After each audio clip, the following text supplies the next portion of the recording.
Hi viewers, நமஸ்தே. இன்றைக்கி நாம் பார்க்க போகிற வேர்ட் சப். சப் எல்லாம் அப்படிங்கிற அர்த்தத்தில் சப்புங்கிற வார்த்தையை பயன்படுத்தலாம். ஃபார் எக்ஸாம்பிள், சப் ஃபல் அச்சே ஹேன். சப் ஃபல் அச்சே ஹேன், எல்லா பழங்களும் நன்றாக இருக்கின்றன அப்படின்னு சொல்லியிருக்கோம்.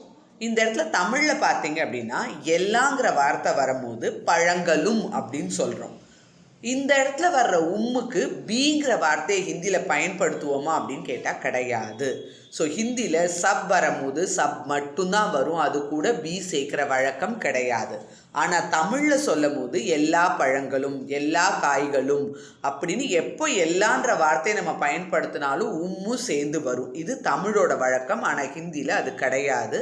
ஸோ எல்லா பழங்களும் நன்றாக இருக்கின்றனன்னு சொல்ல நினச்சா சப் ஃபல் அச்சே ஹேன் அப்படின்னு சொல்கிறோம். சப் டீக் ஹே, சப் டீக் ஹே, எல்லாம் சரியாக இருக்கிறது அப்படின்னு சொல்லியிருக்கோம். ஸோ டீக்கேனா சரியாக இருக்கிறது அப்படின்னு சொல்கிறோம். எல்லாம் சரியாக இருக்குது அப்படின்னு சொல்ல நினச்சா சப் டீக் ஹே அப்படின்னு சொல்கிறோம். சப் காம் ஹோகையா, சப் காம் ஹோகையா. ஹோகையா அப்படின்னா முடிந்து விட்டது, அது நமக்கு தெரியும். காம் ஹோகையா அப்படின்னா வேலை முடிஞ்சிருச்சு அப்படின்னு சொல்கிறோம். எல்லா வேலையும் முடிஞ்சுது அப்படின்னு சொல்லி அழுத்தி சொல்ல நினச்சா சப் காம் ஹோகையா அப்படின்னு சொல்லலாம். தன்யவாத்.